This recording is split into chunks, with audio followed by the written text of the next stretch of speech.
Suzanne Perot from DPAC, Wendy Cook from the LTA, and Marnie Wilson from QP 1260.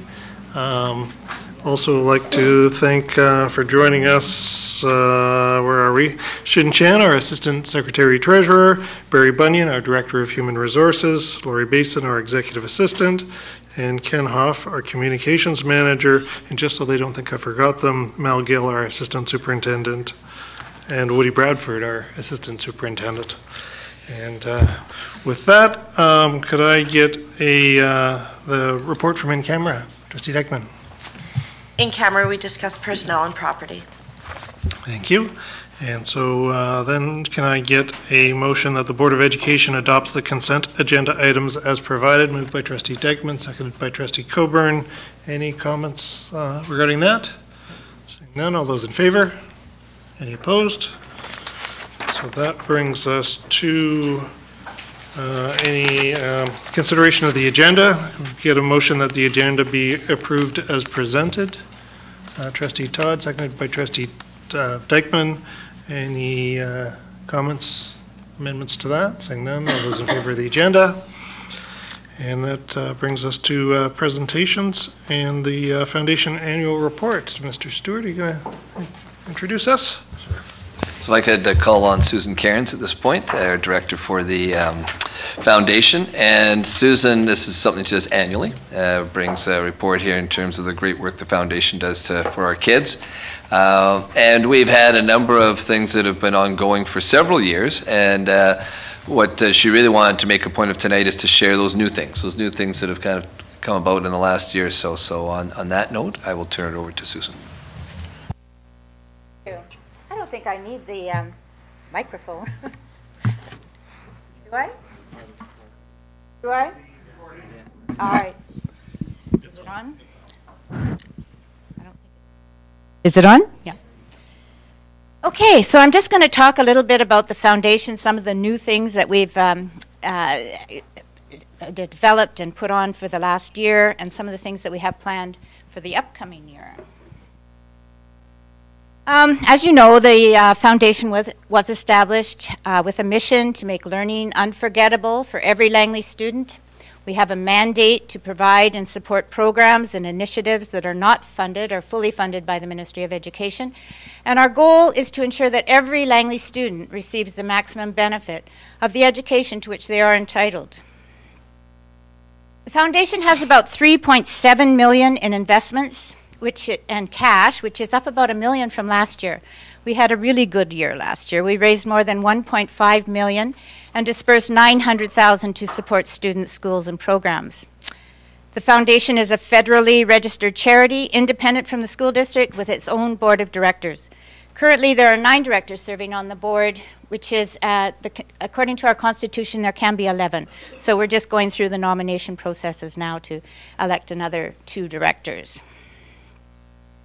So I'll just go through a year in the life of the Langley School District Foundation. Start off with summer. As you know, we have our golf tournament, and you've heard me talk about this for the last 13 years. It is our 13th annual coming up on August 29th at Redwoods Golf Course. We're going to raise money for our Food for Thought campaign. Last year we raised an unprecedented $200,000, but I'm not sure if we can repeat that, so we will try. We continue to send classrooms out to the Funny Farm. It is an amazing place. It's something actually extraordinary happens when kids go out there and start interacting with farm animals. It is, you know, kids that are sort of, you know, feeling alone and separate from the whole world, and they go out there and they start hugging hens and goats and sheep, and it is an incredible experience. There's also a bee barn out there, so they can learn beekeeping. There's greenhouses. They've recently developed a sweat lodge and yurts. It's an incredible place to go. I really encourage anybody that hasn't seen it to go out there and take their kids. It's an amazing place to go. And it's so therapeutic with you wouldn't believe the difference that it makes in the lives of the kids that go out there. During the summer, we've been going to Kenya every year, and I've been twice. And we have sister schools there, and we've had our students go to Kenya, and we've had Kenyan students coming to Canada. And this year we have 4 girls coming in November. And this is the first time that girls have come, and it's kind of a big thing in Kenya for the parents to actually let girls do something so incredible as to travel outside of their house, let alone their country. And what we're also doing in recognizing that secondary school in Kenya is not free. It costs about $1,000 a year. So it's $4,000 to go from grade 9 to grade 12. And this is beyond the reach of about 90% of the Kenyan population, which is incredible when you think about it. 90% of the Kenyans do not have an education beyond grade 8. And that is very detrimental to the country, to the not only to the country, but to the person and the community, and it just can't function that way. So what the foundation is trying to get going in the Langley School District and throughout British Columbia, actually, is we're advocating for schools to take on a student and raise money. The students can raise the money. It's $1,000 a year. It's fairly, it's not that onerous, and they get to know the student, they can interact with the student, find out how they're doing, and once they graduate, keep up the correspondence. And it's a great bonding exercise. We've already got 3 of our schools on board: Langley Secondary, Brookswood, and Walnut Grove. We hope to get more on board. In the fall, what do we do in the fall? Lots of things. We continue with our homeless initiative, with our snack programs, playgrounds, the weekend fuel bag, breakfast clubs. You know about the Food for Thought campaign, and this was started about 3 years ago when I started hearing stories about kids coming to school hungry, and so I did a survey, and we figured out that there was about 3,000 kids coming to school hungry every single day. And when we realized that, we knew that we had to do something. So we started to talk about it throughout the community, and it was unbelievable how many people came on board, individuals and corporations and associations. And now, thanks to them, we're able to provide breakfast programs in 25 schools, with more coming on stream every year, snack programs in 13 schools, backpack programs providing food every Friday to take home to hundreds of families, the weekend fuel bag, which provides books to our food to 80 families. And this was started by 3 students, which makes it so incredible. And I've told you about this before, but I can't iterate it enough times.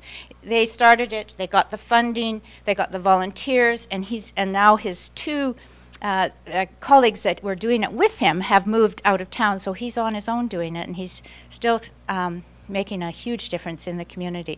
And I really give kudos to, his name is Brady Lunsdom, and he's a student at Walnut Grove.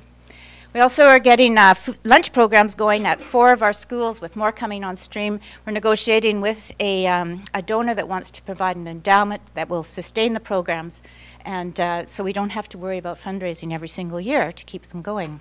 Because once you start, you don't really like to stop them, because you know, it's not something that ever goes away. It just gets worse, actually.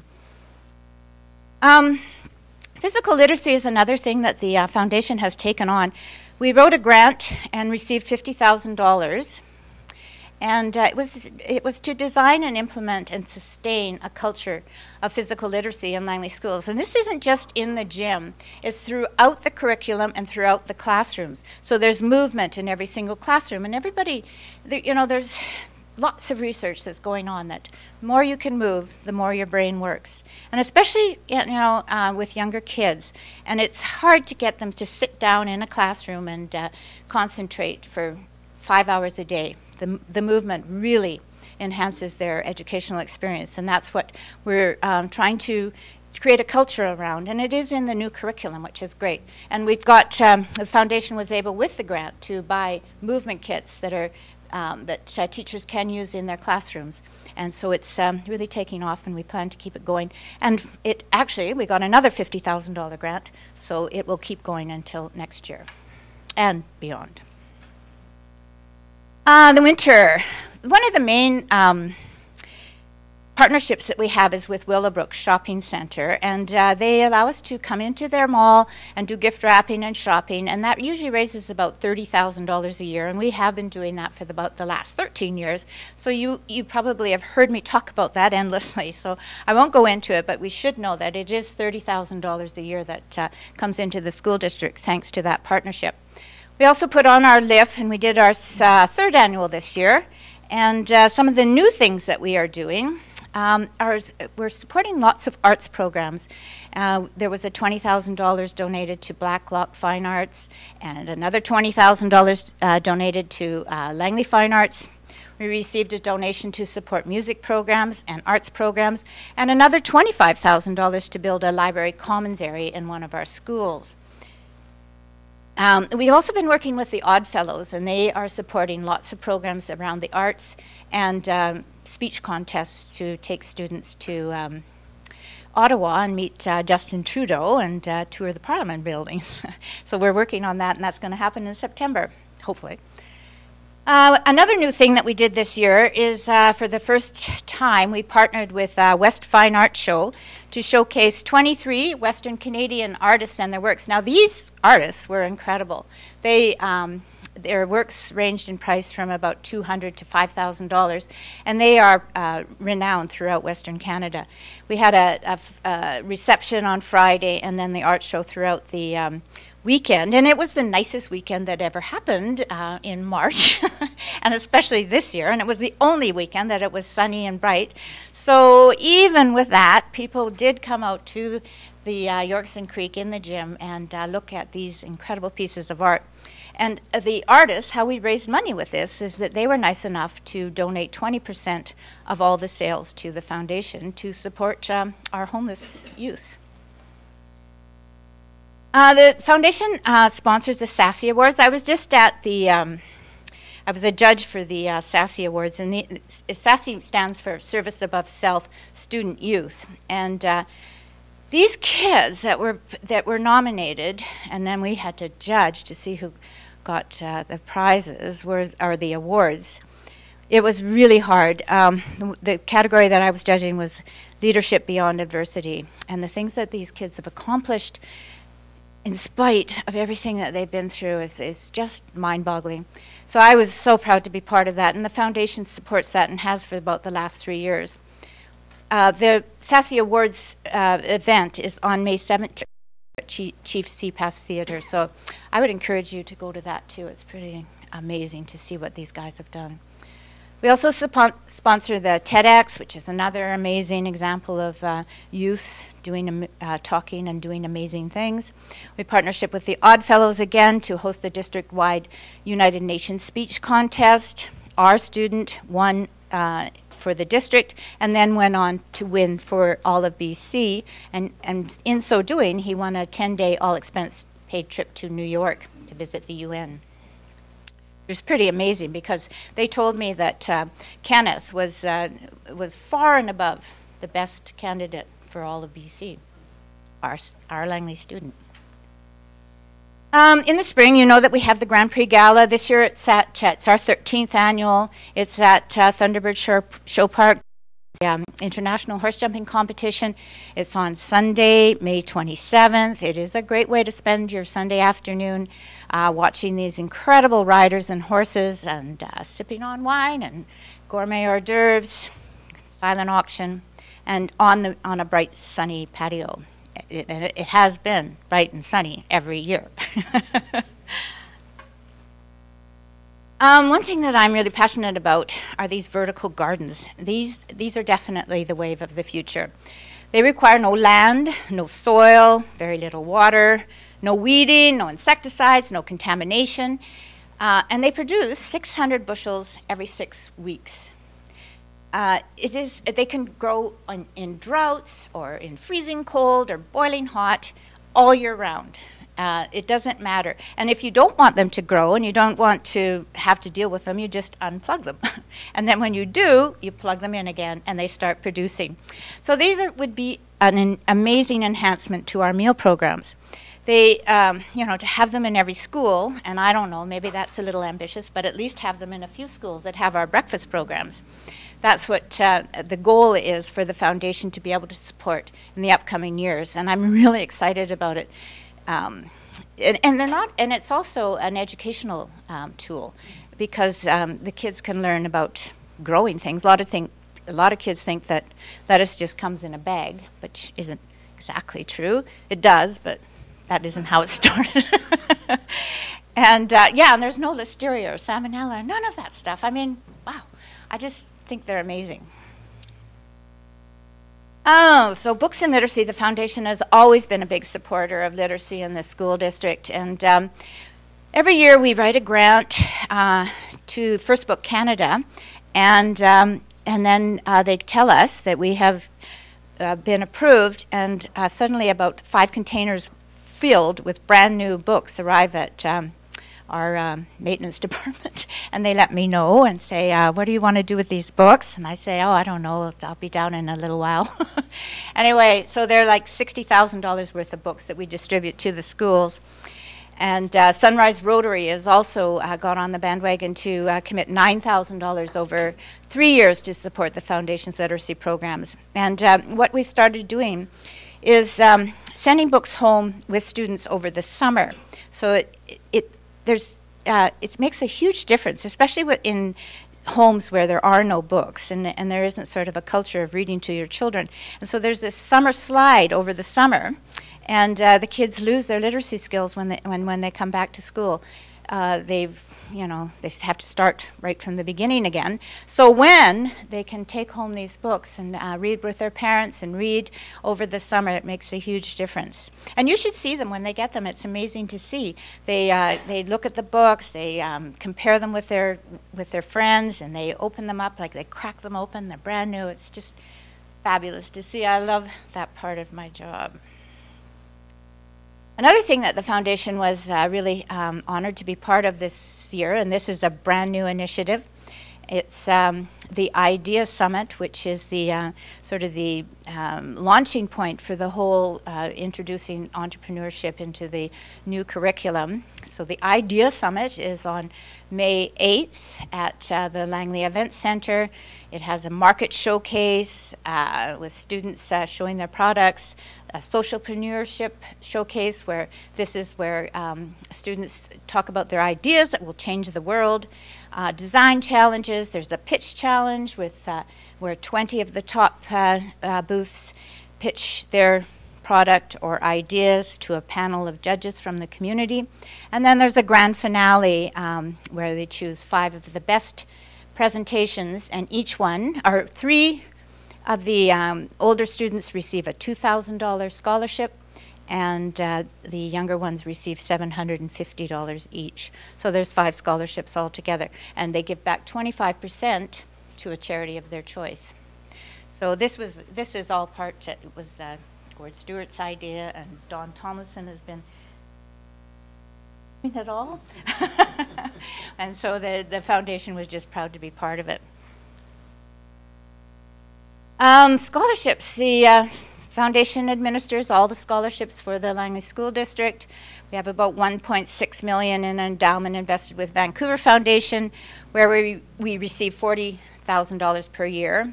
And then we receive an additional $300,000 per year to fund the scholarships. We just had our meeting with all the counselors to decide on the open scholarships, and again, the students that were up for the scholarships were amazing. All their stories. It's really hard to choose the ones that we were going to give to. And we've also been getting nice big donations from different people. We just heard today that one of our donors wants to donate $25,000 to one student to make sure that they get through all their university. So that's great. It's hard to choose the student, but try and do it. So that's all. Just the social media. We have the website, Facebook, and Twitter. So thanks very much. If you have any questions. Thank you, Susan. Trustee Ross. Well, thank you for your awesome presentation. Just love seeing your smiling face every year. A couple of questions. The $200,000 for the golf tournament, in talking with other people that run golf tournaments, they say that we're in the top 10 in the province now. So that's pretty impressive. So I applaud you for that. The question I have for you is flow-through funding. So how much money do you think we can say to the public that we have flowed out to the community, to schools, to kids, to programs since the inception of the foundation? I'd say it's probably close to 10, 12 million since 2000. Since 2005 was what, so it's been the last 13 years. Yeah. Thank you. Trustee Wallace. Thank you. Thank you for your presentation and all of your hard work. I just wanted to mention the West Fine Arts Show this year. I know you've had so much in your presentation, but I didn't want to forego that Brian Croft had us partner with students this year, and that we had students represented at that art show being able to showcase their work. And it was a pretty good turnout this year with LSS, Walnut Grove, the Fine Arts, Aldergrove, and D.W. Poppy, along with the Yorkson Middle School students. And I just wanted to do a shout out to Yorkson Creek principal and vice principal, and just the collaboration effort there. So thank you. Thank you. Yes. Trustee McVeigh. Thank you, Susan. Congratulations on some really fine work that's going on with the foundation. I continue to be really inspired and humbled by the generosity of the community, people who are willing to step up, get involved, participate, donate. I think the foundation is also a really wonderful launching pad for students in leadership when you see some of the initiatives that students are taking on, when they see a need or when they are inspired by one of the things that the foundation is doing. I haven't pardon me, sat on the board for a couple of years now, but I continually see the logo popping up here and there, and see a poster and there's the foundation logo, and oh, they're involved in that too. So really, congratulations to you and your team. A lot of work I know is going on, and it's really reaping rewards for the students who are benefiting, because that's what it's all about, and you've really been the torchbearer for it, so thank you very much for that. Trustee Coburn. Hi, Susan. Thank you for your report. I just have, I'm quite intrigued by the vertical gardens, so I have a couple questions, and I don't know how much you know about them, so let's see. How much do they cost? Well, from the some of the quotes that we received, for 8 towers with all the lighting, materials, the nutrients that go for the growing of the plants, and the lighting, it's $3,000. But right now we're looking at a company that produces or manufactures them in Canada, but we are investigating more local producers, and there's more coming on stream. There's still not, you know, there's not a lot of companies that are producing them. Want to make sure that we get the best product and the best price for the product. And just for examples, what kind of product or what kind of plant or crop would you yield? Just Marnie. They are prolific with kale and lettuce, herbs, all types of herbs, spinach, and they can be tweaked to produce potatoes, cucumbers, sweet peas, like that. And then we're kind of hoping that the students will figure some way of producing beets and carrots, potatoes, and all the root vegetables. So it's really endless. It's I'm really excited about them. Thank you. Trustee Dyckman. And those vertical farms are very cool. I've actually had the pleasure of working with them in developing countries, putting those in. And I don't know if DW still has the horticulture program, but that might be an amazing program to look at for perhaps examining partnership with a university like UBC or KPU. They're very easy to make and put together, and it would be neat to see some of our students spearhead that. So PVC pipe, good to go. But that would be really see a hands-on maybe approach being integrated into that for students to get into building them, because it's really neat to watch it come together. That's a good idea. Trustee McVeigh? No? Okay. Well, thank you, Susan. You guys, you and the board and everybody involved with the foundation do amazing work, and what a big difference it makes for kids. So thank you. Thank you. And that brings us to the superintendent's reports and the framework for enhanced student learning, quality learning. Over to you, Mr. Stewart. Thank you. I'm going to call on our Director of Instruction, Don Tomlinson, to step forward, please, and be involved with a couple of presentations tonight. Don recently presented to the Education Committee on communicating student learning, and wanted to bring a bit of an abbreviated version here to the public meeting tonight. Just lots of questions with the redesign to say, well, how does this impact, you know, how our report cards or our reporting process is going to look like, and again, the kind of the day-to-day, week-to-week communication that teachers have with students and with parents. So this is still a work in progress, but we've got pilot projects, a number of different things underway, and Don's going to have an opportunity to share where our district's at regarding this. Over to you, Don. Okay, so first of all, just looking at the goals of communicating student learning, and having effective communication between home and school is so important. What we want to do is we want to make sure that parents are partners in the dialogue, and that there's a dialogue between them and the teacher and the student in terms of the child's progress.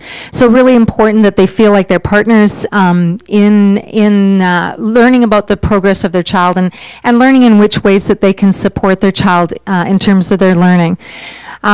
So ongoing interactions, dialogue throughout the school year, and providing up-to-date information about student learning with ways to support, with clear, understandable language, with building student ownership in the process, and encouraging the students, so it being meaningful, specific information, so that students can use the information in terms of setting goals for themselves.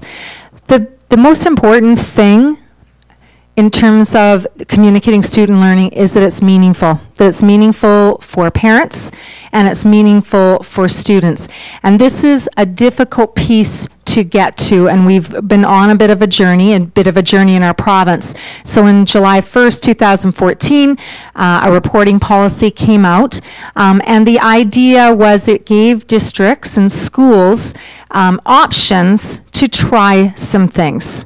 So option A, Schedule 2, was going to allow school districts and schools to find more flexible ways of trying to communicate student learning in ways that would be more meaningful for parents, more meaningful for students. And I'll talk a little bit about what that might involve. Option B would be basically status quo, that we would continue with what we are doing already. So all across the province, school districts right now are trying different things. They're trying different online options. They're trying different ways of communicating student learning, trying to find the way that's going to be the most meaningful. So there's ways of sharing child's progress. Can be in student-led conferences. It can be interim reports, e-portfolio reviews, parent-teacher meetings, and then just all kinds of different online options. And I'll talk about a couple of those that we're trying in our district. The most important thing about if you are moving to a flexible option, and that could be a whole district moving to one of those options, or it could be a school, it could even be a class within a school, but the most important thing is that there needs to be a robust consultation with the educators that are involved, with the parents that are involved. And consultation meaning not just sharing out the information, but giving an opportunity to have a conversation, to have dialogue about it, so people understand what the school or district is trying to do. So option B, Schedule 1, and so this one is basically the status quo, so minimum of 5 reports during the year, at least 3 of them need to be written reports, and then teachers provide 2 other reports to students, and those differ school to school, district to district, so it could include telephone calls, student-led conferences, parent-teacher conferences, emails, and so on and so forth. In addition to that, letter grades are required for students grade 4 to 9. Districts can choose to provide the letter grades in a different format at the 4 to 5, and then grades 6 to 9, it needs to be in the formal written reports. So one of the things that we've talked about as a district is getting to a place of finding a way to communicate student learning that is meaningful to students and meaningful to parents, as well as manageable for teachers. I think that that's really, those 2 are the most important words that I keep hearing over and over. And I want you to know that the school districts across the province are struggling with this. They are trying all kinds of different things, and as far as I'm concerned, nobody's found the magic bullet. I do think that there are a couple districts playing with some things that are looking more interesting, and maybe with some tweaks might be a direction that we want to move in. In Langley, we have a number of pilot projects going on right now. So we have a kindergarten template project that is going on. So there are kindergarten teachers who got together as a group with our district teacher of early learning, Amanda Slade, and they created a template of sorts. It's a fillable PDF, and so that is being used right now in a number of schools with very good parent feedback, but the challenge of that one is it's not uploadable to MyEd, which is the system that we use, so we're really still trying to figure out where we're going to go with that. But I will say it's had very good response from parents and from teachers. Fresh Grade is an online tool. It's a tool that what we like about it is it's a more ongoing process of communicating student learning. There are a lot of challenges with Fresh Grade. There are a lot of technical challenges that we've found, and I know that there are other districts that have found technical challenges as well. It takes a lot of resources in order to support it, and the other difficulty is it's very difficult to set parameters around what are good posts for parents. In other words, it's not meant to be a memory scrapbook. It's meant to actually communicate student learning. So how do we look at that? So we've got about 80 teachers that are using Fresh Grade right now. My Blueprint was not meant, it's another online platform, not meant to be a communicating student learning tool.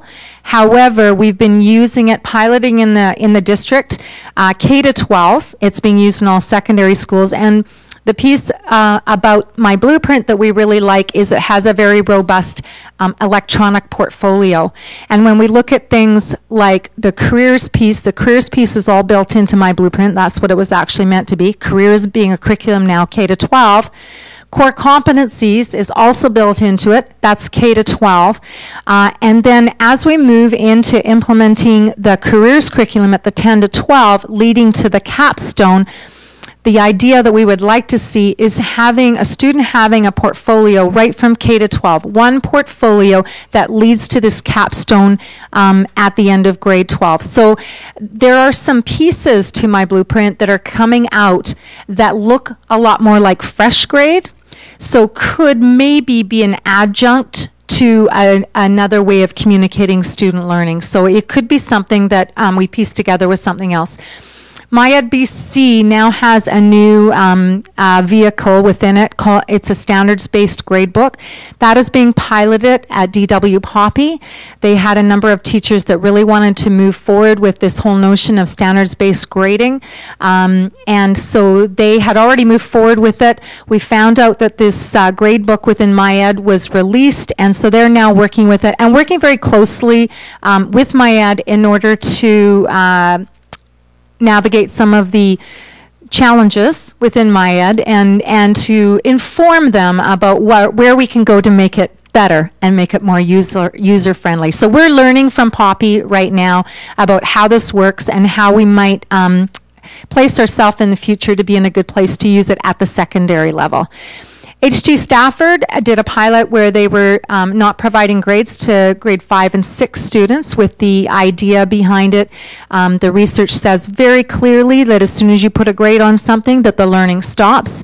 And the response from the teachers at HG Stafford is they feel that the conversations have changed. Not to what do I have for a grade or what does my child have for a grade or what can they do to get this certain grade, and more about focusing on the actual learning that's taking place. RC Garnett is also doing a pilot, no grades, as well as they have developed a rubric. The rubric shows growth over time because what they do is they highlight it in a certain color for first term, then they highlight it in a second color for the second term, and so on, so that the parents can see these are the skills that we want your child to develop over the course of the year, and this is where they're at with it. And that's had some mixed reviews, I would say. Maybe not as understandable, a little bit of edgy jargon, so I've suggested to them that they do some revisions on that. So those are the things that we are trying in our district right now. So we're not sitting back waiting for something to happen. We are trying some things, but we also are awaiting a new policy from the ministry that may give us a little bit more direction about where we go from here. So our timeline, they were introduced the flexible policy. They had a communicating student learning group. They were doing parent consultations. Phase 3 now is that they are that they've been reviewing the feedback and looking what's happening around the province, and then coming out with the policy, the new reporting policy, as it says, March 2018. Oops. So probably, hopefully, by summer, that we'll have more information on where the ministry is going with this. So in the meantime, we're supporting the system. We have a working group of teachers and administrators at elementary and at secondary that are exploring and researching what's happening around the province, what's happening in our district, so that we can try to make good decisions as we move forward. We're supporting those pilot projects. We're supporting the system with resources. We've put things on the Instructional Services website to help people with report card comments. We've had sessions to help teachers with report card comments and trying to get to a place where we're giving more specific and personalized comments. So those are the things that are happening. So in the meantime, as we do all of these things and learning from other districts, we are waiting for the reporting order, and really that's going to hopefully give us some direction on where the province is going to go and what the parameters will be around it so that we can move forward. Questions? Thank you, Dawn. Trustee McVeigh. Thank you very much for trying to help us make sense of something that isn't quite sensible just yet. I appreciate that. So my question is it the goal, or do we anticipate that at the end of this, when we get the report from that we'll be doing the same thing district-wide?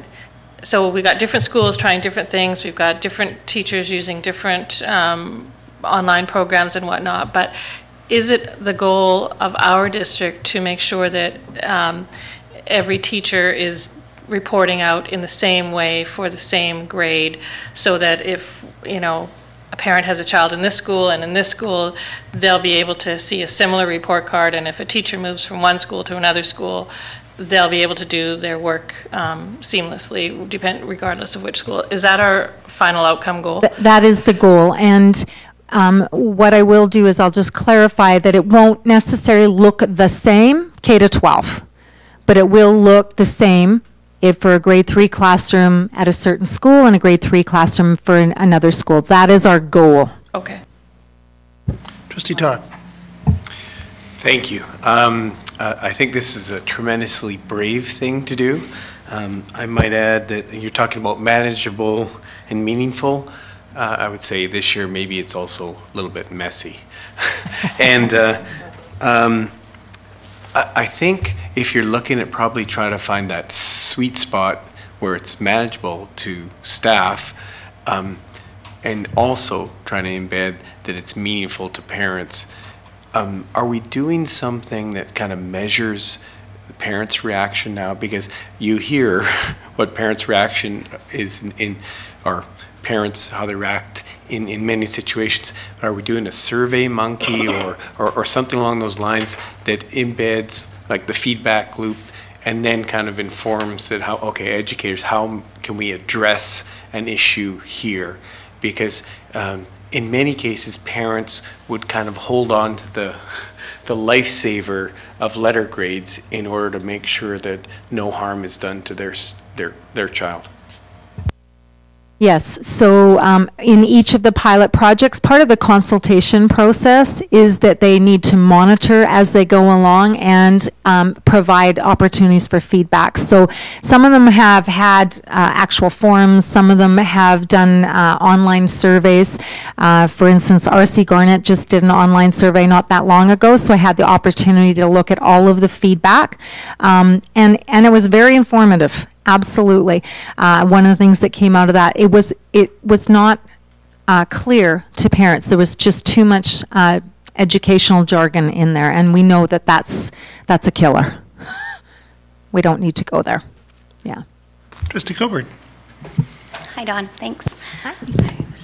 So the idea of flexible, people like the idea of flexibility, but unfortunately flexibility comes with some inconsistent reporting across the district, but even within schools from classroom to classroom and teacher to teacher, which can be, as Trustee Todd pointed out, overwhelming and frustrating for parents. So I'm wondering what we do as a district to maintain continuity within our district with respect to consistent reporting that is both accessible and meaningful to the parents and the families while we're going through all of this different learning. Is there one way that we communicate consistently throughout the district with parents during this process? The one piece that we've really focused on is giving specific personalized feedback, comments for parents. Because one of the things that I've heard from parents is they want to know that the teacher knows their child. So how do you write it in such a way that you convey very clearly that I know your child, I know where they're at, and I know what we need to do. And I need you to partner with me in that. So our focus through this mass, love that, has been to really focus on how can you give those meaningful, personalized, specific comments in a manageable way that clearly shows to parents that you know their child and you know what's happening with their learning. That's the only piece that we can really focus on right now, and it's really important. So the things that we've done around that is providing all those resources, doing the sessions up here, and providing those resources to admin as well. So one of the things we did in the fall was we packaged up a presentation, activities, etc., that administrators could then use with their staff to start working on that. And also just really having administrators focus on it, because administrators are reading those comments before they go out. So what are you looking for when you're reading those comments, and having those conversations about, you know, you've written the same comment for 30 kids. You know, I'm wondering about that, right? So I think, you know, just really focusing on that anecdotal feedback is personalized, specific, and helpful. So when we have a student transferring from school to school within the district and people are using different reporting mechanisms, how is that communicated to the receiving school, and is that consistent, or what is that like for a transferring student through our district? So that's always been a challenge. However, we have a mechanism in place. So if it's close to the end of term report card, then that report card goes with the student to a different school, and the past report cards, and we have access to them on MyEd as well. However, with some of these, they aren't on MyEd. So that's the difficulty. So whatever the school has, they will hand to the other school. In a situation, for instance, in a secondary school where it's halfway through a semester and then we don't have anything necessarily formal that can just be handed off, there's always a form that goes around to every student, or sorry, every teacher for that child. So in order for the child to transfer to another school, they take this form around, the teachers fill it in. They may fill in what they've covered, what areas of the curriculum area they've covered, so that they've give the teacher some idea of where they're at, but they also give an idea of what their letter grade is at. So that the teacher, when the student comes in, they have some information to go on. And then it's up to the teacher, right? And we've shared this before. It's up to the teacher to find ways of assessing where that child is at, where their learning is at, and what are the pieces that we still need to make sure that that child has in order to be successful in that course or in that grade level. Okay, you're welcome. Trustee Wallace. Thank you. There's so much stuff. I'm curious about the personalized learning when it comes to the student and what feedback you could give, because student learning is all over the map, right? So empowering students to, learn.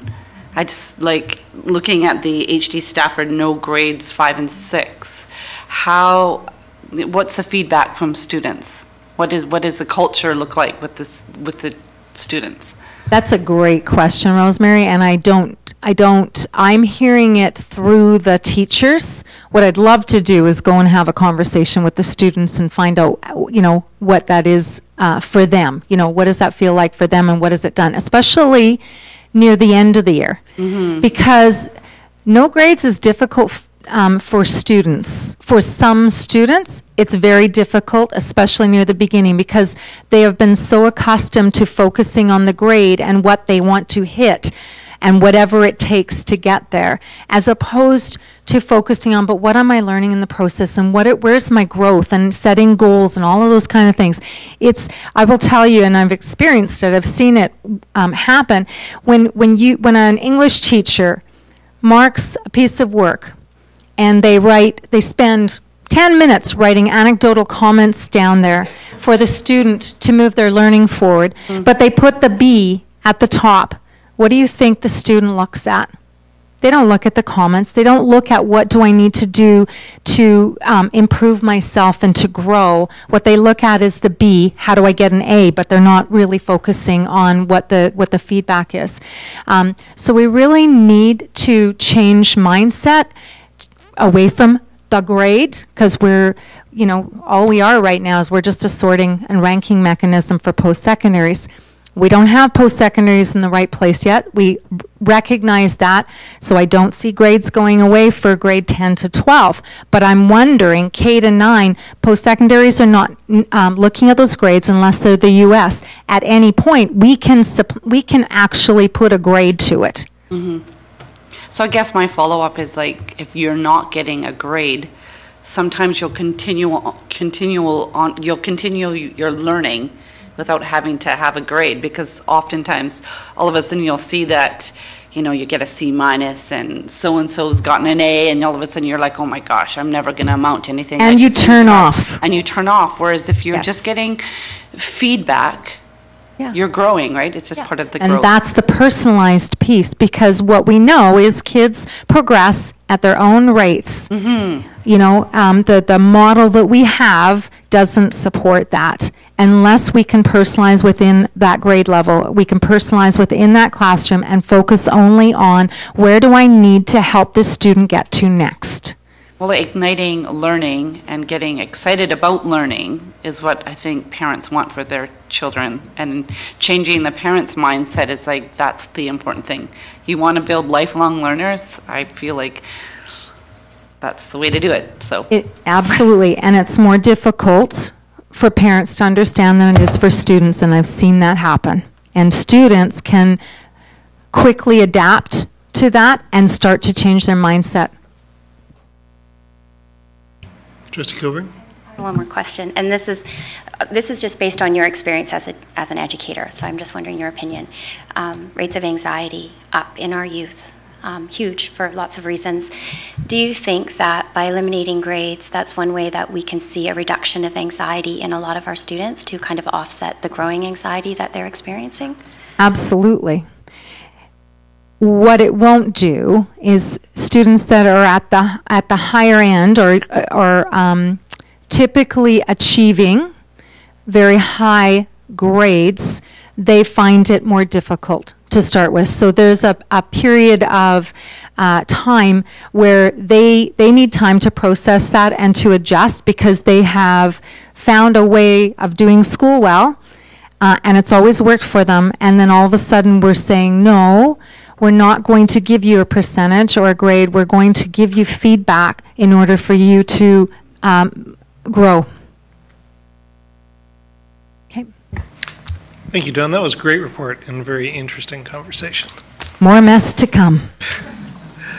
Back to you, Mr. Stewart, for the provincial numeracy assessment. And that's going to be, going back to Dawn here, just another comment in terms of the comments around consistency, and there is two parts to it. There is the summative process, the formal reporting process, and there will be consistency, to Trustee McVeigh's comment and Trustee Coburn. Where I think you'll see a differentiation is around the formative piece and demonstrating learning throughout the year, and how teachers, and there's autonomy on this, now they wish to do that.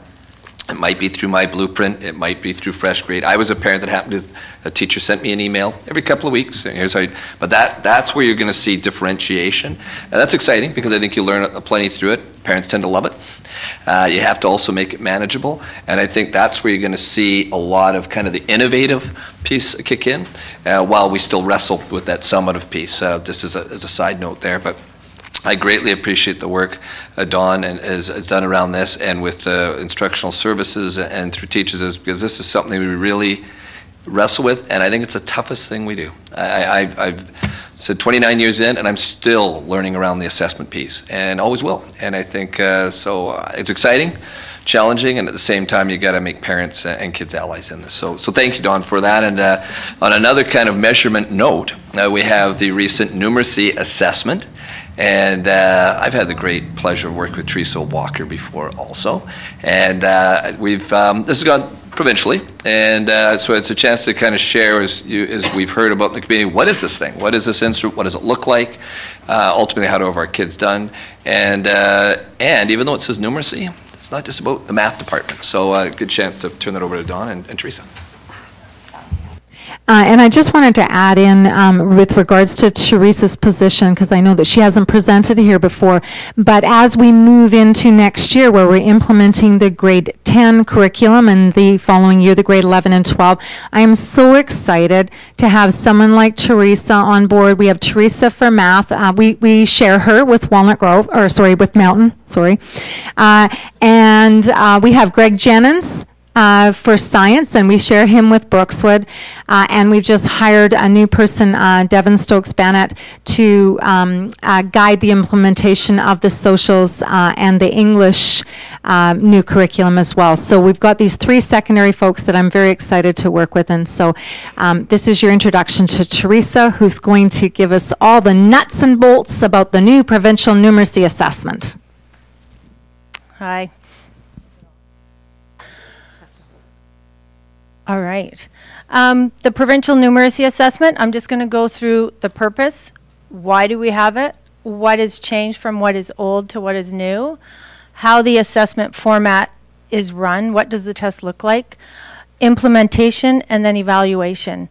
I also put in your folders one of the sample questions that is on it's an online example of what the numeracy test is going to look like.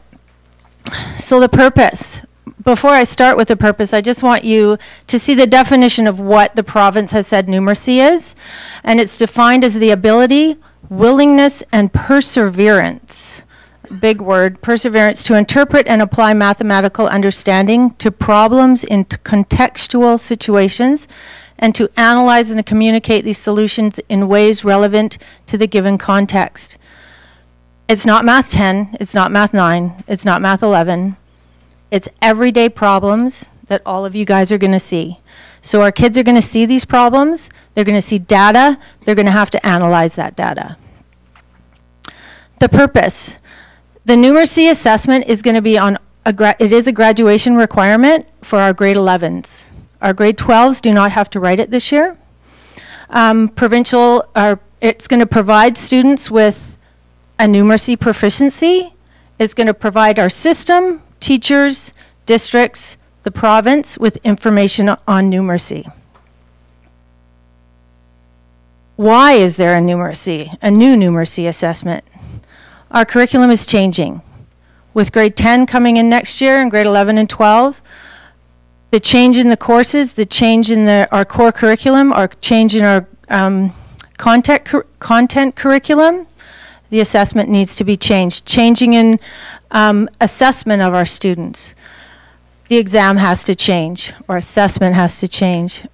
Universities, colleges, and employees are looking for critical thinkers, problem solvers. This numeracy assessment on their transcript can inform universities, colleges, and employees. The skills on the numeracy assessment enhance our new curriculum.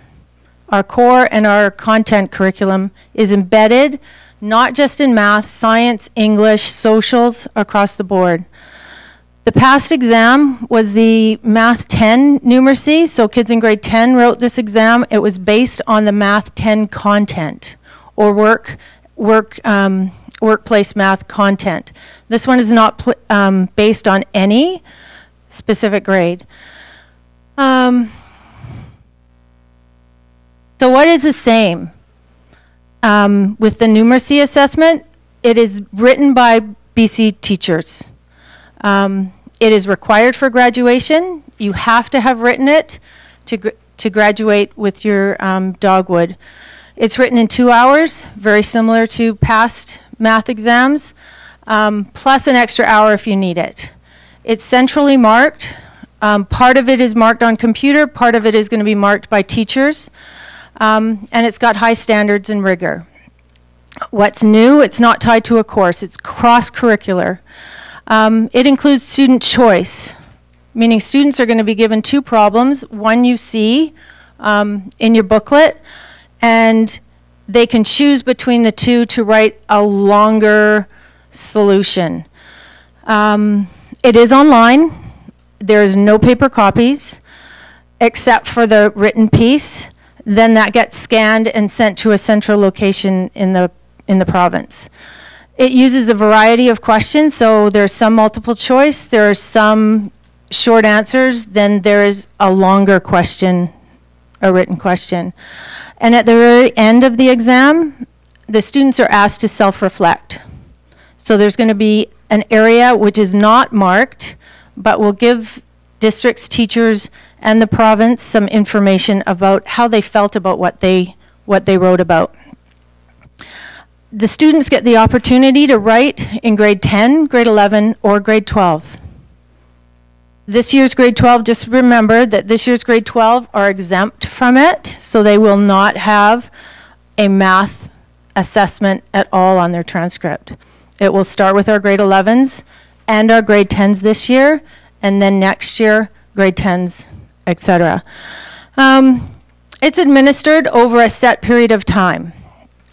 I believe come June, it's a 5-day period from June 22nd to June 28th. So schools will adjust to when they want to write it. And it's reported on a proficiency scale. The assessment has got 2 parts. One is web-based, so it's done on the computer. And the other part is a paper-based assessment where they've written out their answers.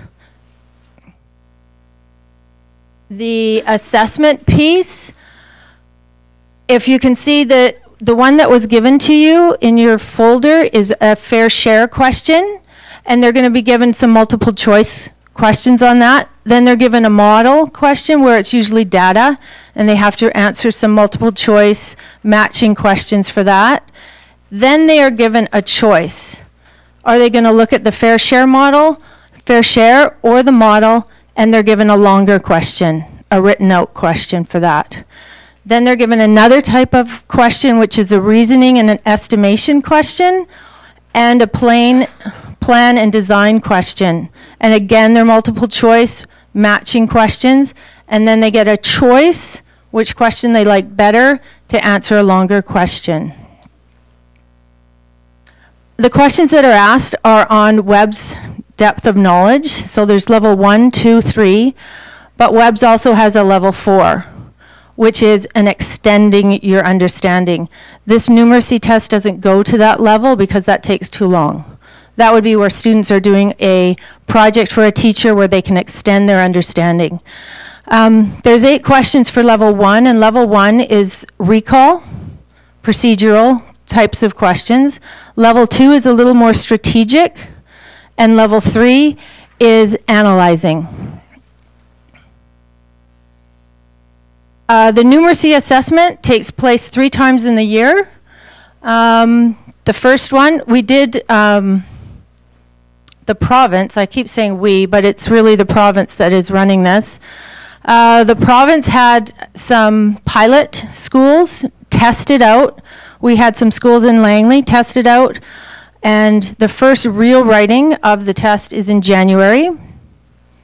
I actually marked it just to make sure that Langley gets to understand how it's being marked and the information goes out. So in January, there was a 5-day marking session for schools that are on semester system. There is 1 writing in French on the first day, otherwise French then has to wait till June.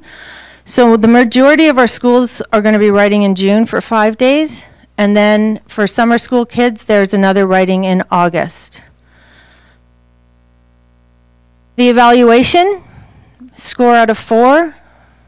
Emerging is stage 1, developing is stage 2, proficient 3, and extending 4.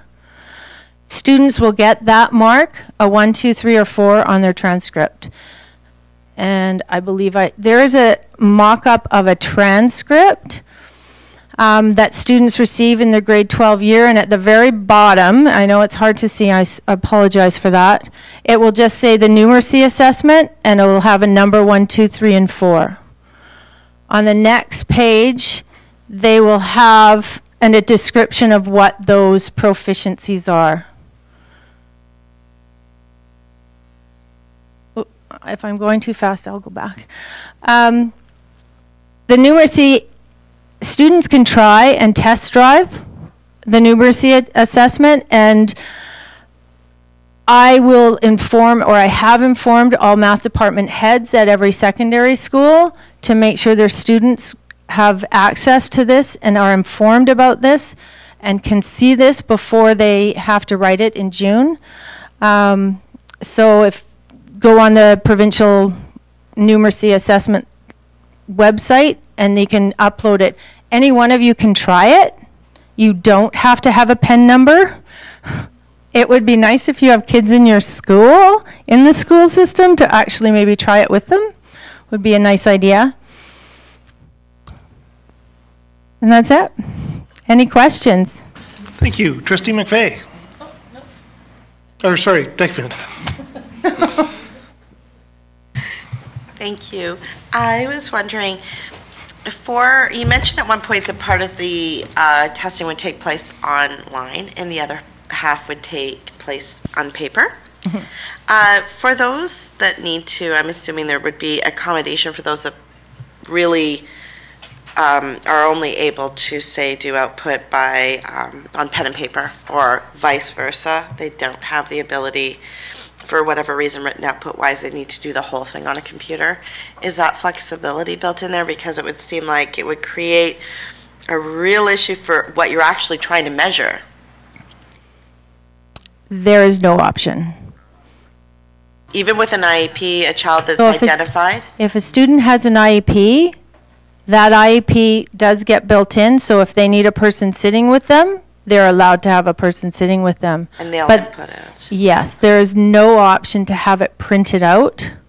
Now, when I say there's a printed piece, the reading part is still on the computer. So everything is read on the computer, but their answers are on paper. That was a concern when I went and did the marking, but the provincial government has decided that it's easier to have everybody do it the same. Now, any student that has an IEP or has to be, if it has to be read to them, they can have somebody read to them. That does need to be in the student's IEP. So the schools need to be aware that if a student needs to be read to, then they will have somebody read it to them. I worry about the students. The writing, same thing. If they have a writing IEP, then a person can transcribe for them. I mean, if you take children with ADHD, written output, dyslexic students, although it may be the same for everybody, it's certainly not equitable. That did come up as part of the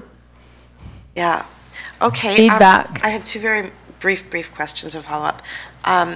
So we have grade 12 students going with no assessment this year? Yes. How's that affecting their university applications, especially internationally? It doesn't affect them whatsoever. The universities this year only take 4 of their top courses, so they will not look at any math assessment. They'll take their Math 12 or their foundations of Math 12, and that would be it. So even going into the States or Yes. somewhere else? Okay.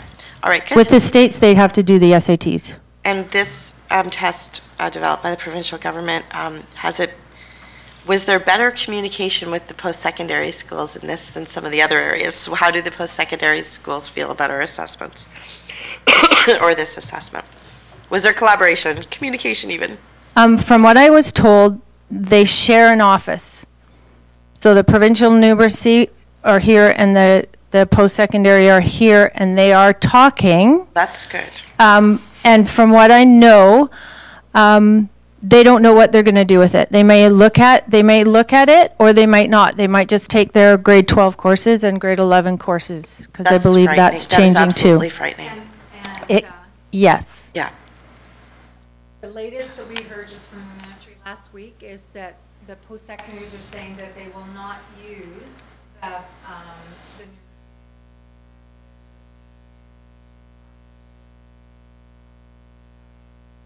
or not. What they're looking at, what they're focusing on is the grades, for the students. And the courses they're taking, because if they've only taken Math 11, then that's going to... Wow, that's incredible. Okay, thank you. The other piece of that is that post-secondaries are also having more conversations about portfolio, because they recognize that a student can have very high grades in math but don't have the resiliency to persist when there's adversity in front of them, when things get really tough in a program that they're in. And so what the universities are looking at now, they're looking at what we are doing. When we start working on what capstone looks like, they're very interested to see what that might look like and whether they might have access to that, because that's going to tell them a lot more about a student than a grade. And I worked in post-secondary for 5 years. We were having those conversations about the fact that many of our students were not persisting past first or second year. Students that came in with very high grades but didn't have the well-balanced piece necessarily, and maybe didn't have the resiliency to persist further because they hit adversity. So those conversations are starting to happen. So lots of change happening. KPU will be looking at a portfolio along with grades. So they're changing the way that they look at what they want to use for admittance. Trustee Todd? Thank you so much for explaining this, and probably I learned more about math just in the last half hour than I have in the last 25 years.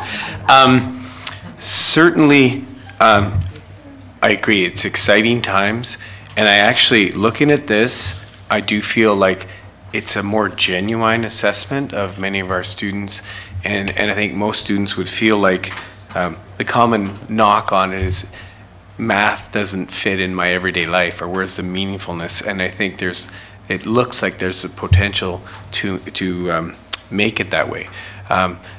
There are concerns as we all know, when it comes to our assessments and if we would endanger their post-secondary careers.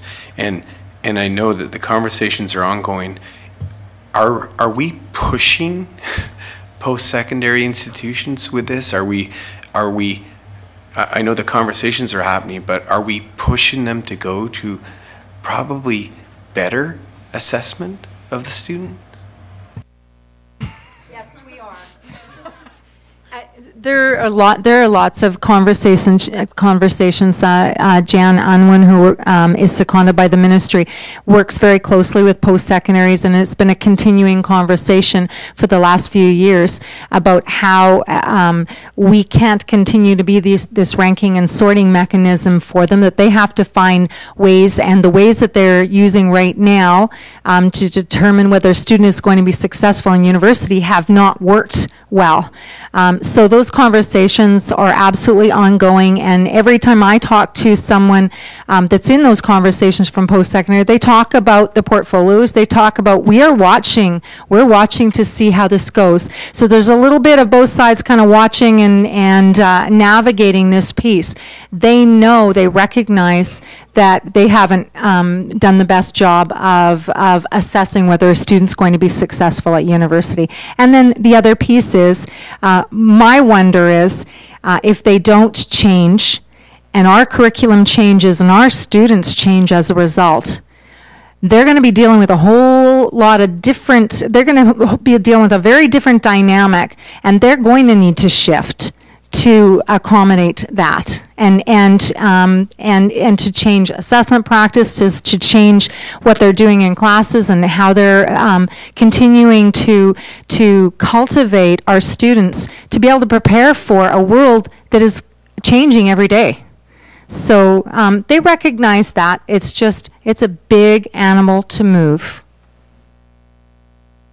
Follow up to what you said about we need to change this a little bit. I know it's anecdotal, but I couldn't agree with you more about how we do this, because my graduating class, I can still remember the fact that the person that got the scholarship, he had way better grades, but 4 months into his university career, he was gone.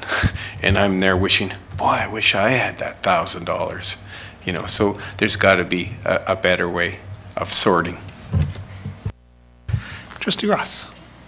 Thank you. Just a housekeeping item. I look at computers as sort of being the choke point. Someone's going to have to sit down at a computer. Do our schools have enough computers to facilitate this? I think in Walnut Grove, you know, if you get 400 people writing an exam, how are you working that through? Okay, I can mainly speak about Aurie Mountain because that's the school I am in. And over the 5 days, there's 5 days that the students can write it, and during the day, there can be different sessions. Our vice principal has already said that we could probably get through both grade 10 and grade 11 this year in 2 days with the technology that we have in the school. So with that being said, if we can do 2 grades, then I think Walnut Grove can get 2 grades done in 5 days. And they do have more labs.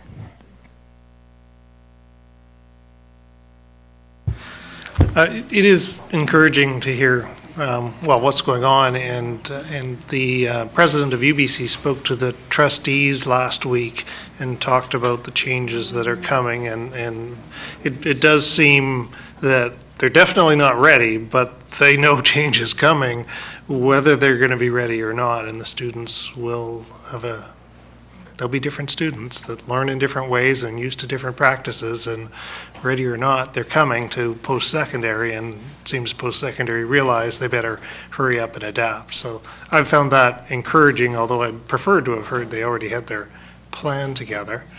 And that's the difficult part, but what we keep getting told, and I believe, is that we're not going to allow any child to be harmed in the process of this transformation. The other thing that I just listening to your presentation I find really curious is you're trying to change assessment quite fundamentally to make it much more broad and sincere, rather than just the snapshot of a pressure cooker exam. And so we come up with a new system, and we go back to, oh, but you have to write it on one of these 5 days, and if you happen to be sick or something happened bad at home that week or something like that, we don't really care what you've learned all year. You didn't do well that day. It just seems ridiculous that we come up with this new system and then don't. I may have missed a point in the fact that once a student writes it, they have 2 other chances to write it again. So if they write it in grade 10 and they get a proficiency score that they don't want, they can write it again, and then they can write it again. So if they start in grade 10 and they get a proficiency score they don't like, as they mature in grade 11 and 12, then they can try it again. Okay, so presumably no student would want to just wait till grade 12 and have one shot at it. Being in a school, I would not want them to write it only in grade 12 because they're thinking of other things in grade 12. And so to start in grade 10, and the curriculum and the numeracy that's in the exam is elementary. I believe our government has said it's up to grade 6. Okay. So the math background that you need to write this is up to a grade 6 level. Okay, interesting. Well, thank you both. Oh, Trustee Coburn? Sorry. It's mostly a general comment or observation. When I listen to you describe what the universities are looking for, things like perseverance and resiliency, it seems that what this test is measuring and what they're looking for is grit. And I think that it's about time we start looking at that as an attribute that we don't measure with grades, and typically our most resilient and capable and students that have persevered the most typically aren't the kids who are going to get the best grades. But when those kids finally make it to university, they excel because it does take grit and perseverance. And I think that it's such a nice shift that instead of just looking at one aspect of intelligence, we're looking at an aspect of intelligence that you can't measure with a grade, but is actually the type of intelligence that's going to take you places and make you capable of solving these very complex problems that the world is facing. So it's very unsettling for parents and it's very unsettling for educators because it's not lining up. But a good educator knows that these are the qualities that we should be measuring, not exclusively. And so it's very interesting to hear that universities are articulating what people already know. So thank you. Thank you both very much. And trustees, could we get a motion that the Board of Education receives the report on framework for enhanced student learning, quality learning for information as presented, moved by Trustee Coburn, seconded by Trustee Ross. Any other comments on this? All those in favor? Any opposed? And that brings us to the action items in the school calendars. Mr. Stewart. Thank you. At this time, I'll call on Director of Human Resources, Barry Bunyan. As one knows here, we've already passed the district calendar previously. So, but this looks at the individual calendars, and over the last 2 to 3 years, we've been trying to provide a lot more consistency in terms of, so there's as little variation as possible within our communities in terms of going forward. So I'll ask Barry to share where we're at with respect to this process. Thank you, Superintendent. So today I'm here as I usually am every year around this time to present to trustees the proposed local calendars within our district. And as the superintendent mentioned, the only significant change this year has already been dealt with by the board in February with the addition of the ministry non-instructional day in October. So this presentation won't be about that. It'll be mostly about the local calendars, and a lot of it is things that you've seen before. But we'll look through this as a review and give you a chance to, if you have any questions, to ask on it. So a little bit in the background, again, as Superintendent Stewart mentioned, we are always trying to align our school calendars, but also balancing that with respecting the different local needs that sometimes the calendars have. Like Aldergrove works as a region, different schools are linear semester, different things. So they're never going to look exactly the same because our system is not like that. But we do try to align things as much as possible for parents and kids in different schools and all these different factors that come into it.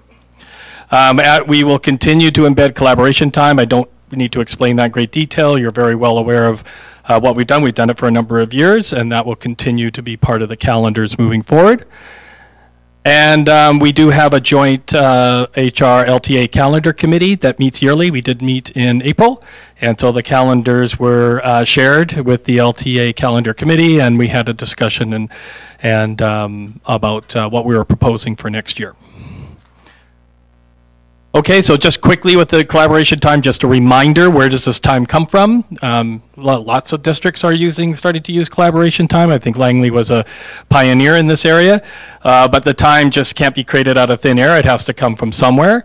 There are 6 afternoons scheduled. Each one is 75 minutes in length, so there's a total of 450 minutes when you add up all the collaboration time for the year.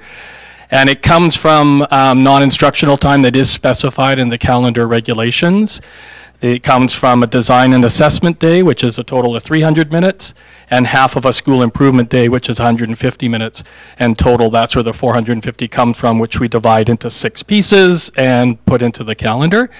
And on the local calendars, the other half of the school improvement day is on the calendar, so there is a half day there to satisfy the rest of that day.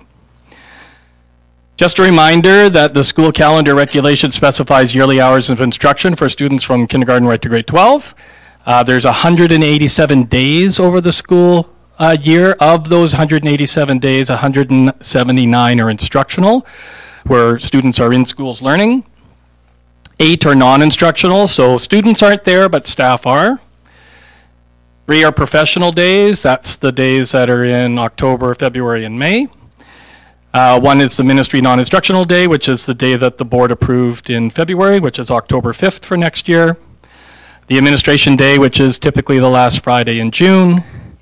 There's 2 half-day report card preparation days in the calendar. That adds up to a day. And then there's that other half school improvement day I talked about before that isn't used. When you add all that up and you add it to the 1.5 days distributed for collaboration time, that's where your 8 non-instructional days come from, which are in all of the local calendars. They're not, the professional days are all the same, but so is the school improvement day and the administration day. Most things fall on the same days in each calendar. Again, just a note that there is some unique things to our calendars. The R.C. Garnett Elementary School does switch their May Pro D Day. They're the one school that doesn't do it because they are doing demonstrations for other people in the district on that day, so there is a switch. That's, again, not new. The district has done that for many years. Langley Education Center, there's no significant changes to the LEC calendar. I say that because last year there were. So just to say that when you look at the calendar for this year, it'll probably be very similar to what you saw last year. So the calendars to be reviewed are in Appendix A, and they're the Aldergrove region. There's an elementary middle calendar, a secondary linear, a secondary semester. Langley Fine Arts has its own calendar, as does the fundamental middle secondary and Langley Education Center. So those are the ones included in the trustee package for consideration. I did not put this up there for you to read. That would be virtually impossible. This is simply just to show these, and again, you know this is the same format we use every year. This is the linear secondary school calendar. If you're, and I don't think you would be because it's familiar, but if you're wondering which calendar applies to which schools, it's always written at the top. And then the days are highlighted in bold of the stats and the days that are non-instructional. Okay, so in order to be compliant with the school calendar regulation, we have to ensure that we meet the minimum hours of instruction per year, and that's these. Kindergarten is 848 hours, grades 1 to 7 is 873, and 8 to 12 is 947. So those days, those hours have been calculated and ensured that they're embedded within the proposed calendars that are put for your consideration tonight. And again, a reminder, I don't know why I needed to say it 3 times, but apparently I did, so that you've already approved the ministry non-instructional day for October 5th. So I'll end with the board motion that is proposed in front of you, but of course I'm very happy to answer any questions if you have any. Okay, Trustee Todd. Thank you. I just had a question. I noticed November 9th, it just says day not in session. Okay. So if you recall this current year, we had a 6th day. We have the 2-week spring break. I didn't put anything on a 2-week spring break because you're well aware of it. We've done it for a really long time. But every once in a while, there's the extra 5 days of spring break, and there's a 6th day. This year, it was because of the fact that Easter was part of spring break, and there's the LTA contract said there had to be an extra day, and that was it. This year, and it is unusual to have it 2 years in a row. That is very unusual. This year, it's because of the number of days. The first day of school in September is relatively early. I think it's September 3rd or 4th or something. And the last day in June is relatively late. So when you add up the days, there's 188, but we're only supposed to have 187. So that's the extra day. And just for consistency, when we do occasionally have this extra day, which doesn't seem occasional when you do it 2 years in a row, it's always attached. Our past practice has always been to attach it to the Remembrance Day weekend to give people the 4 days. So that's why it's there. Trustee Ross. Thank you. I'm looking at the calendar right now, the one you just had there previously, and I'm looking at the end of June. Now, typically, in the past, schools have sort of shut down in the middle of June, and they had 2 weeks of exams or a week and a half or whatever it was. Looking at the schedule, it doesn't look like there's any sort of exam time. It's like we're going right to the end of the year. Can you just give me a little bit of an update on what the end of June typically looks like for our schools? And I will probably ask for assistant superintendents or the superintendent to comment as well.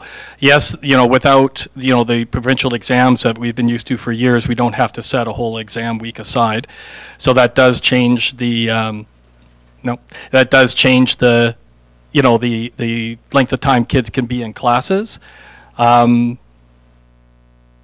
We have some technical difficulties. I don't know what's going on right now. So we're okay? He's arguing with me. Okay. And I do understand that that's been a conversation. I think, Assistant Superintendent Gill, you've had that conversation around that. But yes, you are correct that that's going to adjust how long kids are in classes. Absolutely. So we are in discussions with our secondary principals right now around what year-end can look like for next year. This year we had our first year of the numeracy assessment. And so that's been a bit of an issue as far as the amount of time. We already talked about the lack of resources around computers and different things like that. So we've maintained an end date that gives us about a week at the end of the school year, but we are pushing things back closer to the end of June where kids are in session the whole time, or closer to the end of June. There's always going to be concerns around there's some pieces around assessment and when are we sending report cards out. Notifications around summer school and summer learning, and in addition to that, providing students at risk additional time to get some work done as well at the end of the year. So those are some of the struggles that we continue to have as far as our discussions are concerned, and we'll continue to kind of work through that, and is on our agenda for next year for more discussion. And just a cautionary note, because I'm looking around wondering if we have any elementary or middle school teachers here, because the schools that, shut down in June, that's just secondary schools. Elementaries go right till the very last day. Trustee Degman.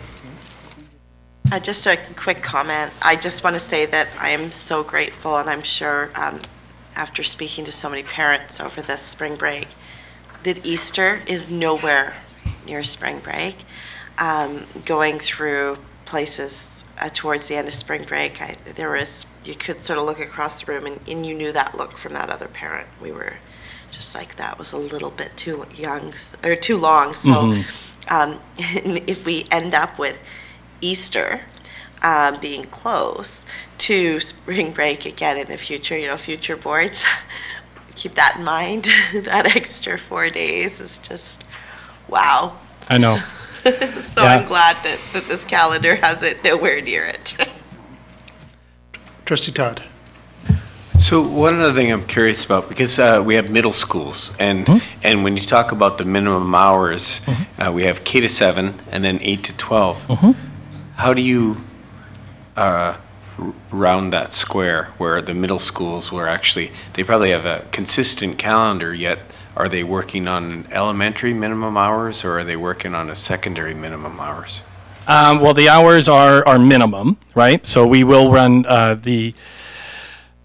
Well, let's see. That's a good question. So we do run the middle schools based on the grade 8 to 12 hours because, your kids aren't dismissed earlier or later. They have to run it all the same time. So again, it's a minimum hour need. I don't know if it would be very popular or really good practice to have some grade 8s in the district having less hours of instructions than others. So. Okay, trustees, could we get a motion that the Board of Education approve the school calendars for the 2018-19 school year as presented? Moved by trustee Ross, seconded by trustee Dyckman. Other comments? Seeing none, all those in favor? Any opposed? Great.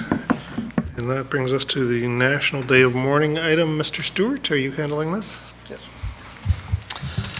Thanks, Barry, for your presentation. And this is a follow-up in terms of Wendy Cook made a presentation at our last board meeting around the Day of Mourning and gave us a recommendation of something to take away. And so to follow up with that, the date is always April 28th. It happened to happen over the weekend this year. We definitely acknowledge workers killed or injured in the workplace, and also a recognition that how many of our young people, ages 15 to 24, are at risk when they're out there if they don't have adequate information or take proper precautions. So checked into what schools are doing, because it's predominantly secondary. A number of them have done this as part of the career the career education process, which is great, so things ongoing throughout the year. I know of 3 secondary schools that did an array of different things over the course of the week. Some of that was over, putting information out over the PA system in terms of drawing, highlighting this for kids, as some brought in presenters, and as a way to also raise knowledge there. But not everyone did the moment of silence, and I can tell you that throughout the district we did put the flags at half-mast. It's one of the days that there's lots of regulations around provincially of when to meet that criteria. This is one of them. But I thought we could put out as a recommendation to our trustees to consider that we ask our secondary schools for following years to take part in a moment of silence and to make sure that over the course of the week that we give proper respect to this day. So the recommendation before you is that the Board of Education encourage all secondary schools to observe 1 minute of silence at 11 a.m. on or before April 28th, depending on if it's on a weekend, on an annual basis to acknowledge the National Day of Mourning. That's the recommendation. Thank you. Moved by trustee Dyckman, seconded by trustee Wallace. Any comments on this item from trustees? Trustee Dyckman. I do have a very quick comment. I just want to say that I think that this motion is obviously very important, and I agree and fully support it, and thank Wendy for coming to give us the presentation that she did before. But I think that one of the most important parts that I appreciated seeing in the background was, in addition to flag half-masting, secondary students arrange speakers and provide information to students with respect to workplace safety, there we go, throughout the year as part of the careers curriculum. And I do think that it's nice to acknowledge and pay respects to people who are injured or have passed away on the job. But I think it's also important to ensure that it's never lost that education and prevention also go hand in hand with this. So I just wanted to highlight that in the report because I thought that it was great to see that there. Trustee Todd. Yeah, thank you as well. I can't understate the fact that this is very much, this may be the ultimate preventative measure out there. If 15 to 24, by and large, the largest number of workers who lose their job, if by doing so in our high schools we can save one life, a great thing has been accomplished. So thank you, and thank you, Superintendent, for doing this. Great, so it's been moved and seconded. All those in favor? Opposed? Thank you. And so that brings us to the Secretary Treasurer's reports and the annual 5-year capital plan. Mr. Isley. Thank you, Mr. Chair. Every year, school districts are required to submit a 5-year capital plan with which the ministry then provides a response letter to that plan for the that they are going to be providing to the district for that first year of that capital plan. There are two things that we require tonight to be able to access the funds that have been approved. One being a bylaw, which is in your package, and also for us to sign the annual programs funding agreement to be able to access those funds. I have one slide that highlights the items that were approved for the district for the coming year when it came to the request from the 5-year capital plan. The first is a couple project definition reports that they've asked us to prepare. Those are basically the start of the business case and justification for the project to follow. The ministry requires those before they commit to any funding for them. The first being for a future elementary site at Southwest Yorkson. They've asked that we have that project report to them by the end of August, and staff is working on that and hope to have that to them by the end of June. They also have requested a report for seismic work to be done at RE Mountain. They would like that report at the end of March 2019. That one has a less of a priority because we've already indicated to the ministry that the work on seismic work for RE Mountain wouldn't happen until the new school is open, because we just don't have the capacity to be able to do seismic work in that facility right now with 26 portables on site. So we would be keeping a couple portables there to use as swing space to be able to do that project in the future. We received funding for the second half of the boiler upgrade for Langley Meadows for $720,000. We also received $180,000 to replace the gym floor at DW Poppy, and we received $771,000 for 6 bus replacements. They also, in that letter, reminded us as a district that there was a few things from the previous funding letter that were still available to us, one being the site acquisition for another elementary site at Northeast Latimer, and 2 project definition reports for 2 smaller seismic projects at a couple of our schools. So that was our funding letter. I need to turn that over to you now for the bylaw for us to be able to access those funds. Trustee Ross, you've got a question on this? It's relevant, but if the time is not appropriate, let me know. I don't see any roof replacements listed up there. Is that a capital item, or is that a local capital, or how do we define roof replacements? Because that's always a big issue for schools. So you'll be seeing some of that in probably the May meeting. That was usually part of the AFG funding. So our AFG funds go to fund roof replacements, and we usually have a couple every year that we do. Trustee Dickman? Thank you. Just a comment. It's always great when you have money arrive and agreements to fund things. But for those who may or may not be watching, Southwest Yorkson Elementary, as you mentioned, is a project definition report. That does not mean that there's any guarantee of funding, does it? And if it did, if it was like, okay, they've asked for that, they'll likely fund it. How far out are we talking for something like that to get approval? It is not a guarantee of funding as the first step towards funding. I can't get any commitments to that. The funding letter states that they want the August 31st timeline for them to determine any potential future funding decisions. So that's how they worded it in the approval letter.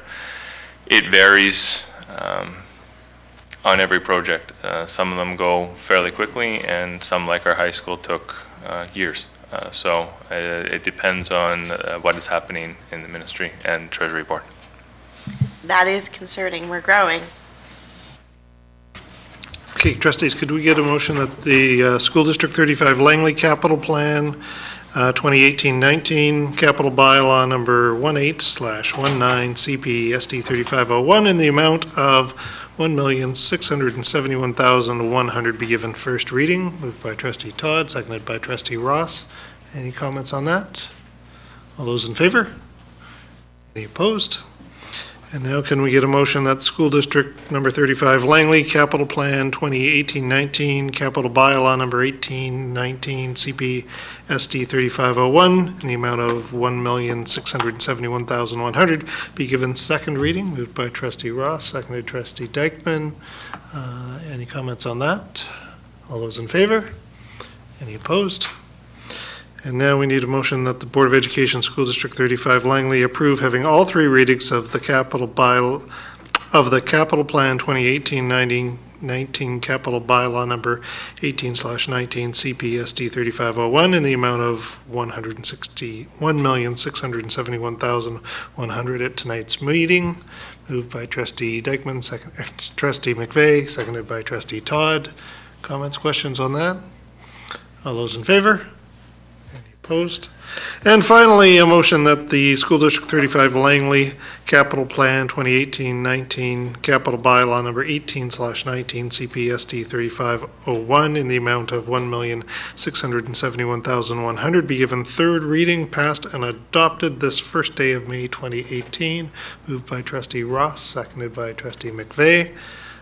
Any comments there? All those in favor? Any opposed? And that brings us to the Policy Committee reports. Trustee Dykeman. Okay, we have a few, but policies last, so maybe we can roll through them here. All right, so the first one that we're looking at tonight is a new policy. It's number 3206, and it's called Accumulated Operating Surplus Policy. This one is out of work, which was completed by the Financial Health Working Group in 2017. And it was recommended that districts should have an accumulated operating surplus policy in place.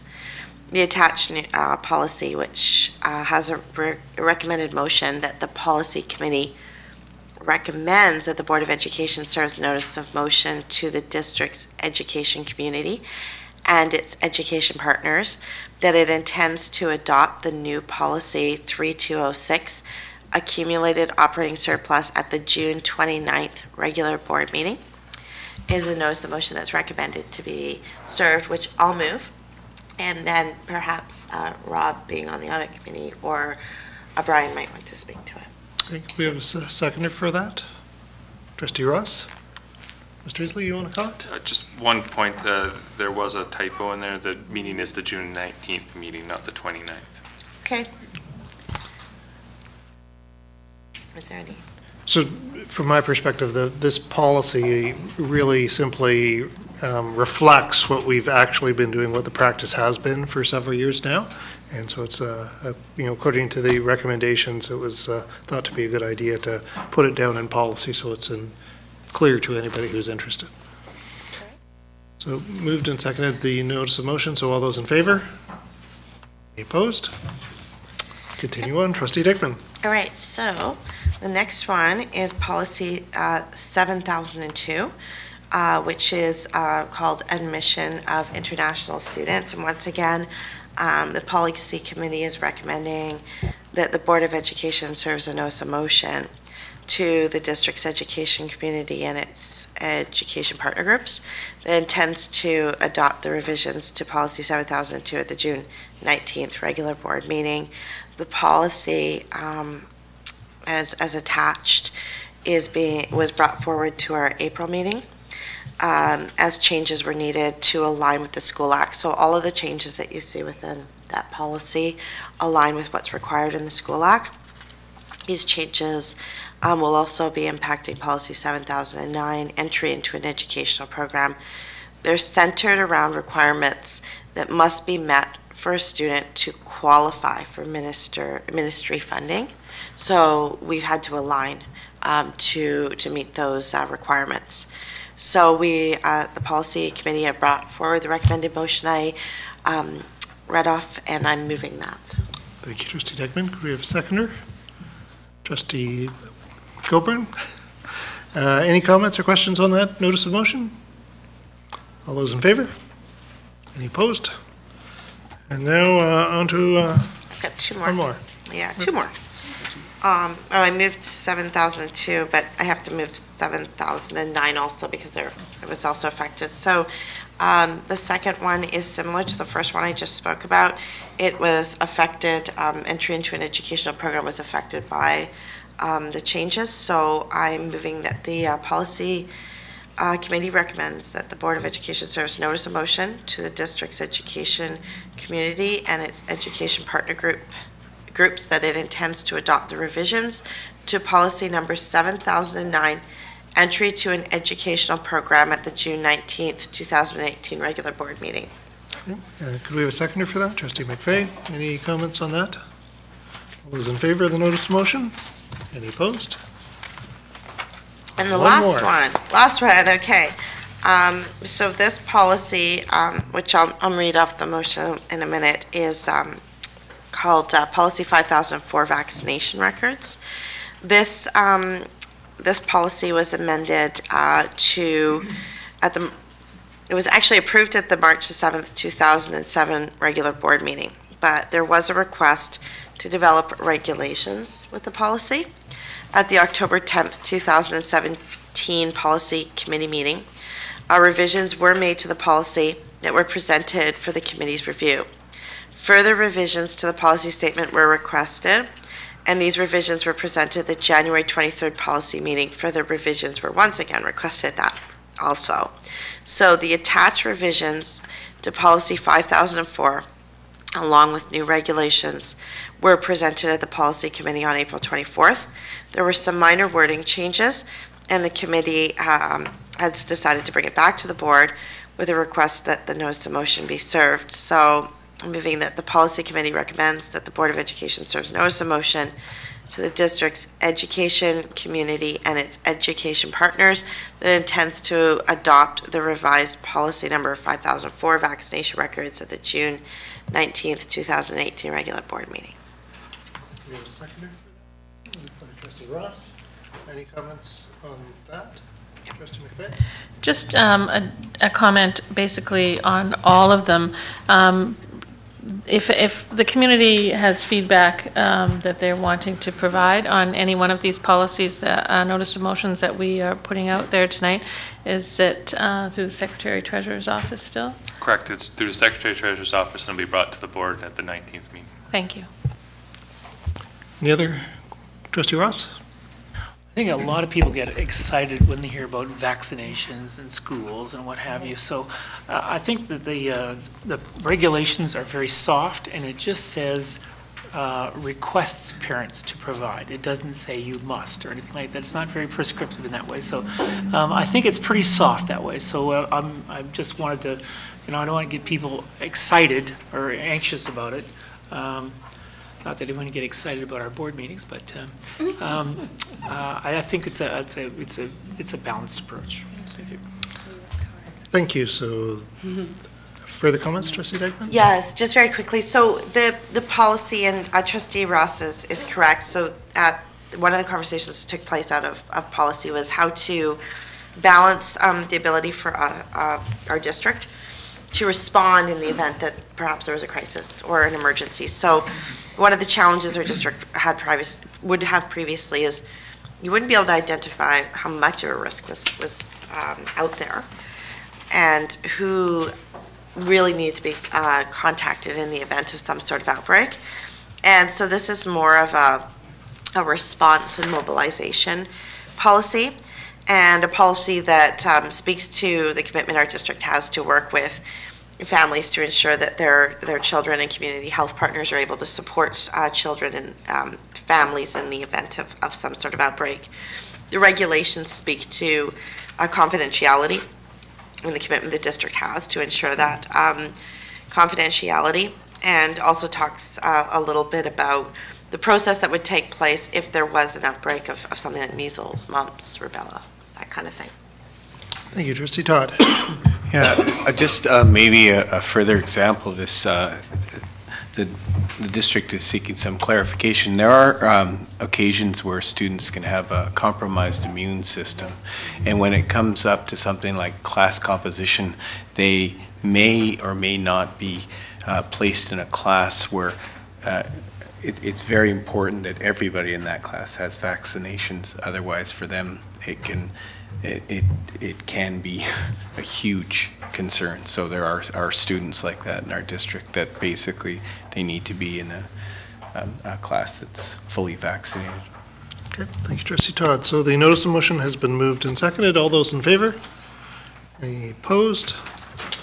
And we don't have any new business tonight, so that brings us to trustee comments. Trustee Coburn. Trustee Ross. No comments. We're watching on television. You enjoy. Trustee Wallace. I do have a few. I had the great privilege of being a judge at the district speech finalists for grades 1 to 3 and 4 and 5, and I was so blown away.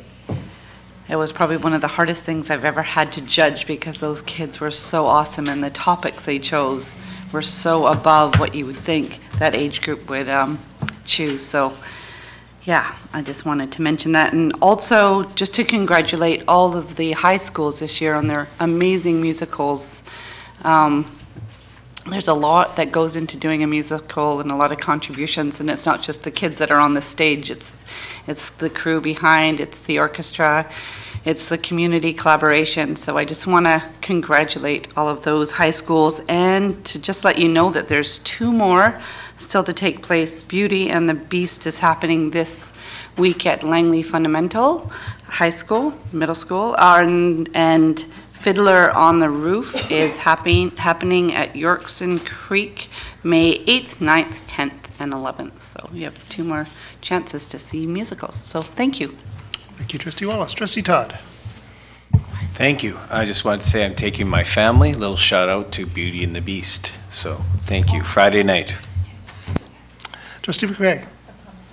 Trustee Dickman. And I just want to comment that after a whole lot of thinking, I've decided I will not be running for re-election in the fall. And so just want to let people know that that may be significant to them. Hopefully people considering running for one of the city seats. I'll probably make some more comments in our last public meeting in September. So that brings us to question period. Everybody in the room knows the rules for question period, so I don't need to read them out. So. And even though we know you, we have to ask you to introduce yourself. Hi, I'm Marnie Wilson, president of CUPE 1260. I have a question in regards to the school calendar that was brought up tonight. This school year we had a similar day, November day, not in session, and our support staff were going to be laid off for the day. They ended up being given the option of a day off without pay or to come to work, while the schools had no teachers or students or often admin in them. So I see next school year, November 9th, is another day not in session. Will support staff have this as a paid day off like the teachers do, or does the district plan to lay support staff off? Do we have an answer for that at this point? I'd have to turn that to Barry.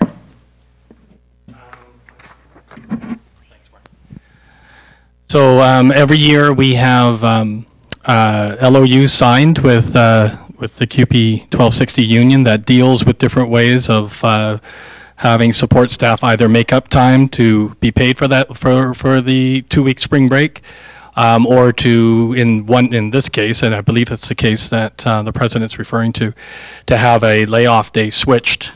So it was on the 10th, the Friday, instead of the end of the year, so that they would have the advantage of having all their time off in the summer, and then there's abilities to collect DI earlier. So we haven't had the conversation for next year yet. That's scheduled to happen after trustees approve the calendars, because we really can't talk about what our plans are for next year. And so it's, with respect, it's a bit premature for me to give you any answer at this point. However, I would let you know that every year we do have a discussion with the union. We have the same discussion with the LTA as well, have an LOU with them as well, around how we deal with the days off. A number of support staff are paid for the days, and some are not, but that's always sorted out in discussion with the union. Thank you. Any other questions? Seeing none, can we get a motion to adjourn? I did ask the trustees to my right they wish to make comments. Okay, Trustee Coburn, motion to adjourn, seconded by Trustee Dykeman. All those in favor? Any opposed? There we go.